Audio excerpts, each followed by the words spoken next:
Welcome. You're listening to the FluentX English Speaking Podcast. And today, we're talking about something that almost every English learner feels, but very few talk about honestly. Talking to a stranger in English. Yes, not a friend, not a colleague, not someone you already know. A stranger. Someone you've never met before. Someone who doesn't know your language level. Someone who might reply fast or not reply at all. Before we go deeper, just a very gentle reminder. If these calm, real conversations help you feel more confident in English, you can like this episode and subscribe to FluentX. It quietly supports the podcast and helps us keep creating English that feels human. All right, let's begin. Mike, let's start with honesty. Talking to strangers is uncomfortable, even in our own language. Exactly. Now add English to that and the fear doubles. Your mind starts asking questions. What if I sound stupid? What if they don't understand me? What if they judge my accent? And suddenly, you say nothing. Yes, you avoid eye contact. You stay quiet. You walk away thinking, I'll speak next time. But next time feels the same. Here's something important. The problem is not your English. The problem is pressure. When you talk to a stranger, you feel like you're being tested. But strangers are not testing you. They're usually thinking about their own life, their own problems, their own day.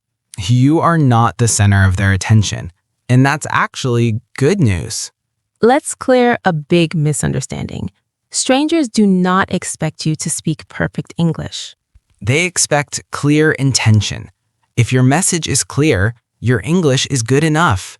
Broken sentences, simple words, slow pace, all of that is completely okay. Before we talk about sentences, we need to talk about presence. How you stand, how you breathe, how you begin. Confidence doesn't start with vocabulary. It starts with calm. When you slow your body, your English slows naturally, and slow English sounds confident. Many learners think they need a clever opening. They don't.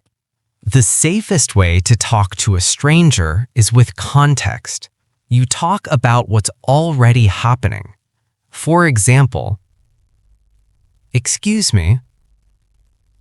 That phrase alone opens space. Questions are powerful, but simple questions. For example, is this your first time here? That sentence is friendly, not personal, not invasive. Or, do you know what time it is? Classic, simple, effective. This happens a lot. You start talking and suddenly your mind is empty. That doesn't mean you failed. That means you're human. You can pause, you can smile, and you can say, sorry, I'm a bit nervous. That sentence actually builds connection. Talking to a stranger is not about talking nonstop. It's about listening. When you listen, you relax. When you relax, your English flows better.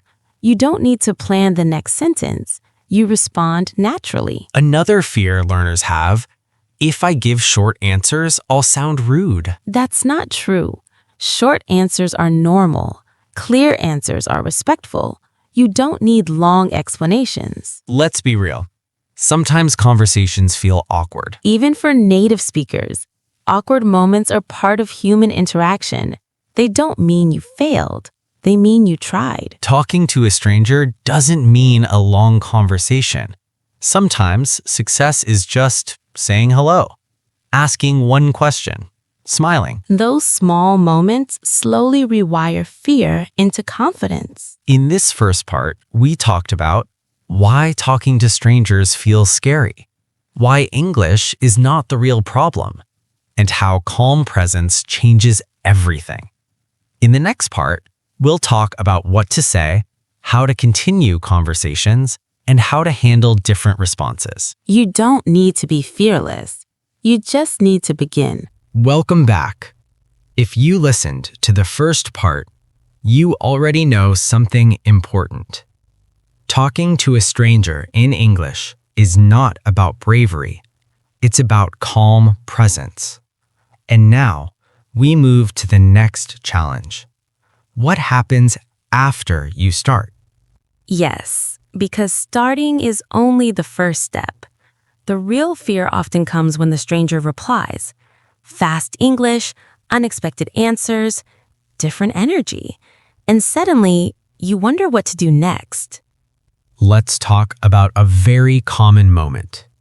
You ask a simple question, and the person replies quickly. Your brain says, "That was fast." This doesn't mean you failed. It means you're processing. And processing takes time. You're allowed to slow the conversation down. You can say, "Sorry, could you say that again?" That sentence is calm, confident, completely normal. Many learners think they must understand every word. They don't. You only need to understand the main idea. If you catch the topic, you're doing fine. Details can come later. Here's a secret. Conversations continue naturally when you ask small follow-up questions. For example, if someone says, "I'm from Canada," you can simply ask, "Oh, really? Which part?" That's it.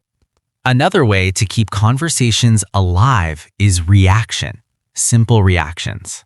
Words like, "Oh, nice. That sounds interesting. I see." These are not fillers. They show engagement. This moment scares many learners. Silence appears, and your mind feels empty. Silence is not failure. Silence is a pause. You can use it. You can say, "Let me think for a second." That sentence buys time and sounds confident. Pay attention to energy. Is the person talkative or quiet? You don't need to force anything. If they're quiet, short answers are okay. If they're friendly, you can open up a little more. This is important. Sometimes a stranger is not interested in talking, and that's okay. It's not about your English. It's about their mood, time, or situation. You can simply say, "Nice talking to you." Smile and move on. That is confidence.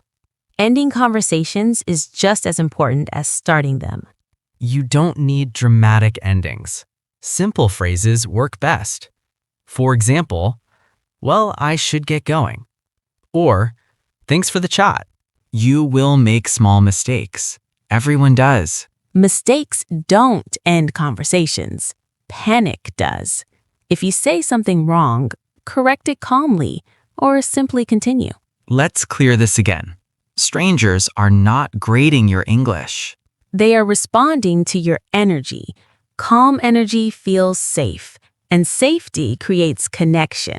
Each conversation is practice, not an exam. Some will feel smooth, some will feel awkward. Both are valuable. In this part, we talked about what to do when strangers reply quickly, how to continue conversations naturally, and how to end conversations with confidence. In the final part, we'll talk about real-life scenarios, public places, and how to turn fear into quiet confidence. You're not behind. You're learning exactly the way humans do. Welcome back to the final part of today's episode. If you've listened to the first two parts, you already know this. Talking to a stranger in English is not about forcing confidence. It's about allowing calm. And in this final part, we'll step into real life. Yes, the moments that actually happen on the street, in a cafe, on a bus, at a store. Simple places where fear often appears quietly. Let's start with public spaces, places where people are moving, thinking, busy with their own lives. These places are actually easier than you think because conversations there are short, and short conversations are perfect for confidence. Imagine you're standing in line at a cafe. Someone next to you looks at the menu. You don't need creativity. You can say, "Have you tried anything here?" That's it.